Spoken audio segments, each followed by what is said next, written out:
राधे राधे, जय श्री कृष्णा। आज मैं श्रीमद् भागवत गीता का अध्याय नंबर 2 का जो बचा हुआ भाग है उसको आगे की तरफ बढ़ाते हुए पढ़ रहा हूँ।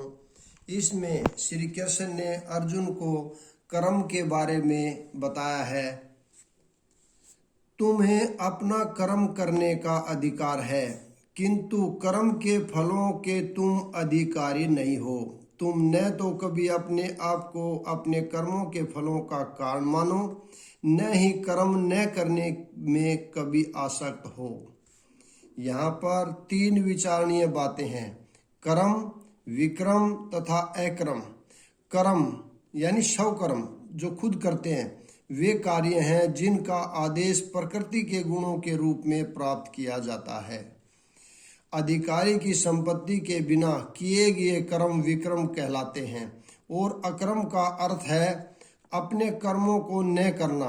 भगवान ने अर्जुन को उपदेश दिया कि वह निष्क्रिय न हो, अपितु फल के प्रति आसक्त हुए बिना अपना कर्म करे। कर्म फल के प्रति आसक्त रहने वाला भी कर्म का कारण है।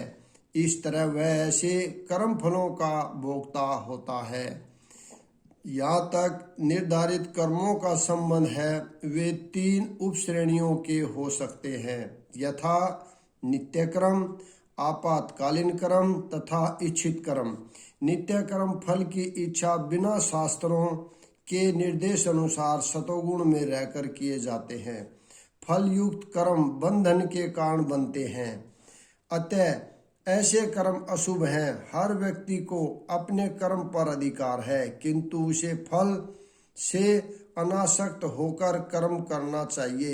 ऐसे निष्काम कर्म निस्संदेह मुक्ति पथ की ओर ले जाते हैं। अतएव भगवान ने अर्जुन को फलासक्ति रहित होकर कर्म के रूप में युद्ध करने की आज्ञा दी। उसका युद्ध विमुख होना आसक्ति का दूसरा पहलू है। ऐसी आसक्ति से कभी मुक्ति पथ की प्राप्ति नहीं हो पाती। आसक्ति चाहे स्वीकारात्मक हो या निषेधात्मक वह बंधन का कारण है। अकर्म पाप में है, अतः कर्तव्य के रूप में युद्ध करना ही अर्जुन के लिए मुक्ति का एकमात्र कल्याणकारी मार्ग था।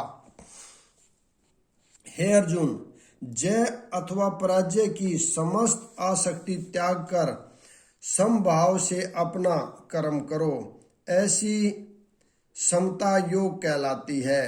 कृष्ण अर्जुन से कहते हैं कि वह योग में स्थित होकर कर्म करे। और योग है क्या?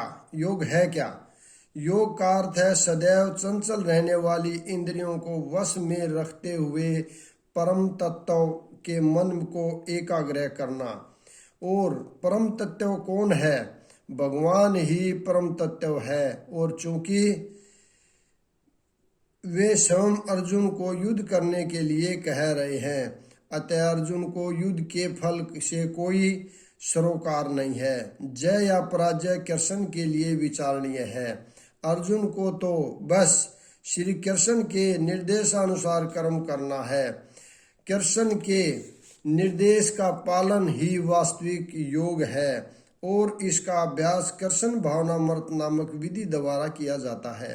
एकमात्र कृष्ण भावनामृत के माध्यम से ही स्वभावमित्य भाव का परित्याग किया जा सकता है।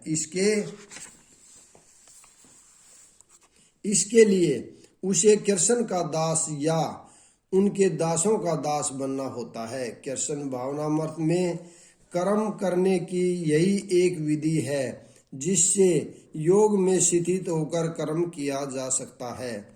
अर्जुन क्षत्रिय है, अतः वह वर्णाश्रम धर्म का अनुयायी है। विष्णु पुराण में कहा गया है कि वर्णाश्रम धर्म का एकमात्र उद्देश्य विष्णु को प्रसन्न करना है। सांसारिक नियम है कि लोग पहले अपनी तुष्टि करते हैं, किंतु यहाँ तो अपने को तुष्ट न करके कृष्ण को तुष्ट करना है। अतः कृष्ण को तुष्ट किए बिना कोई वर्णाश्रम धर्म का पालन कर भी नहीं सकता। यहाँ पर परोक्ष रूप से अर्जुन को कृष्ण द्वारा बताई गई विधि के अनुसार कर्म करने का आदेश है। हे धनंजय, भक्ति के द्वारा समस्त गृहीत कर्मों से दूर रहो और उसी भाव से भगवान की शरण ग्रहण करो। जो व्यक्ति अपने काम कर्म फलों को भोगना चाहते हैं वे कृपण हैं। जो व्यक्ति भगवान के दास रूप में अपने स्वरूप को समझ लेता है वह कृष्ण भावनामृत में स्थित रहने के अतिरिक्त सारे कर्मों को छोड़ देता है। जीव के लिए ऐसी भक्ति कर्म का सही मार्ग है। केवल कृपण ही अपने काम कर्मों का फल भोगना चाहते हैं, किंतु इससे वे भवबंधन में और अधिक फंसते जाते हैं। कृष्ण भावनामृत के अतिरिक्त जितने भी कर्म संपन्न किए जाते हैं वे गर्हित हैं, क्योंकि इससे कर्ता जन्म मृत्यु के चक्कर में लगातार फंसा रहता है। अतः कभी इसकी आकांक्षा नहीं करनी चाहिए कि मैं कर्म का कारण बनूं। कृष्ण भावनामृत में हर कार्य कृष्ण की तुष्टि के लिए किया जाना चाहिए। कृपणों को यह ज्ञात नहीं है कि देववंश या कठोर श्रम से अर्जित संपत्ति का किस तरह सदुपयोग करे। मनुष्य को अपनी सारी शक्ति कृष्ण भावनामृत अर्जित करने में लगानी चाहिए। इससे उसका जीवन सफल हो सकेगा। कृपणों की भांति अभागे व्यक्ति अपनी मानवीय शक्ति को भगवान की सेवा में नहीं लगाते। भक्ति में संलग्न मनुष्य इस जीवन में ही अच्छे तथा बुरे कर्मों से अपने को मुक्त कर लेता है। अतः योग के लिए प्रयत्न करो, क्योंकि सारा कार्य कौशल यही है। जीवात्मा अनादि काल से अपने अच्छे तथा बुरे कर्म के फलों को संचित करता रहा है। फलतः वह निरंतर अपने स्वरूप से अनभिज्ञ बना रहा है। इस अज्ञान को भगवत गीता के उपदेश से दूर किया जा सकता है। यह हमें पूर्ण रूप से में भगवान श्री कृष्ण की शरण में जाने तथा जन्म जन्मांतर कर्म फल की श्रृंखला का शिकार बनने से मुक्त होने का उपदेश देती है। अतः अर्जुन को कृष्ण भावनामृत में कार्य करने के लिए कहा गया है, क्योंकि कर्म फल के शुद्ध होने की यही प्रक्रिया है। इस तरह भगवत भक्ति में लगे रहकर बड़े बड़े ऋषि मुनि अथवा भक्तगण अपने आप को इस भौतिक संसार में कर्म के फलों से मुक्त कर लेते हैं। इस प्रकार वे जन्म मृत्यु के चक्कर से छूट जाते हैं और भगवान के पास जाकर उस अवस्था को प्राप्त करते हैं जो समस्त दुखों से परे है। मुक्त जीवों का संबंध उस स्थान से होता है जहाँ भौतिक कष्ट नहीं होते। भागवत में कहा गया है, जिसने उन भगवान के चरण कमल रूपी नाव को ग्रहण कर लिया है जो दृश्य जगत के आश्रय हैं और मुकुंद नाम से विख्यात हैं, अर्थात मुक्ति के दाता हैं, उसके लिए यह भवसागर गोखुर में समाये जल के समान है। उसका लक्ष्य परम पदम है, अर्थात वह स्थान जहाँ भौतिक कष्ट नहीं है या कि वैकुंठ है। वह स्थान नहीं जहाँ पद पद पर संकट हो। अज्ञानवश मनुष्य यही नहीं समझ पाता कि यह भौतिक जगत ऐसा दुखमय स्थान है जहाँ पद पद पर संकट है। केवल अज्ञानवश अल्पज्ञानी पुरुष यह सोचकर कि कर्मों से वे सुखी रह सकेंगे सकाम कर्म करते हुए स्थिति को सहन करते हैं। उन्हें यह ज्ञात नहीं है कि इस संसार में कहीं भी कोई भी शरीर दुखों से रहित नहीं है। संसार में सर्वत्र जीवन के दुख, जन्म मृत्यु, जरा तथा व्याधि विद्यमान है, किंतु जो अपने वास्तविक स्वरूप को समझ लेता है वो इस प्रकार भगवान की सृष्टि को समझ लेता है, वही भगवान की प्रेमा भक्ति में लगता है। फलस्वरूप वह वैकुंठ लोक जाने का अधिकारी बन जाता है, जहाँ न तो भौतिक कष्ट में जीवन है न ही काल का प्रभाव तथा मृत्यु है। अपने स्वरूप को जानने का अर्थ है भगवान की अलौकिक स्थिति को भी जान लेना।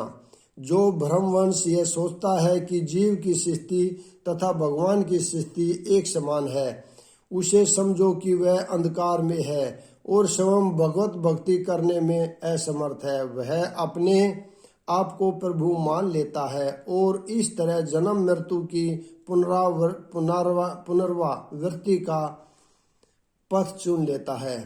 किंतु जो यह समझते हुए कि उसकी स्थिति सेवक की है, अपने को भगवान की सेवा में लगा देता है, वह तुरंत ही वैकुंठ लोक जाने का अधिकारी बन जाता है। भगवान की सेवा कर्मयोग या बुद्धि योग कहलाती है, जिसे स्पष्ट शब्दों में भगवत भक्ति कहते हैं। जब तुम्हारी बुद्धि मोह रूपी सदन वन को पार कर जाएगी तो तुम सोने हुए तथा सुनने योग्य सब के प्रति अमनस्क हो जाओगे। भगवत भक्तों के जीवन में ऐसे अनेक उदाहरण प्राप्त हैं जिन्हें भगवत भक्ति के कारण वैदिक कर्म कांड से विरक्ति हो गई। जब मनुष्य श्री कृष्ण को तथा उसके साथ अपने संबंध को वास्तविक रूप में समझ लेता है तो वह सकाम कर्मों के अनुष्ठानों के प्रति पूर्णता अनमनस्क हो जाता है, भले ही वह अनुभवी ब्राह्मण क्यों न हो। भक्त परंपरा के महान भक्त तथा आचार्य श्री माधवेंद्रपुरी का कहना है, हे मेरी त्रिकाल प्रार्थनाओं तुम्हारी जय हो। हे स्नान तुम्हें प्रणाम।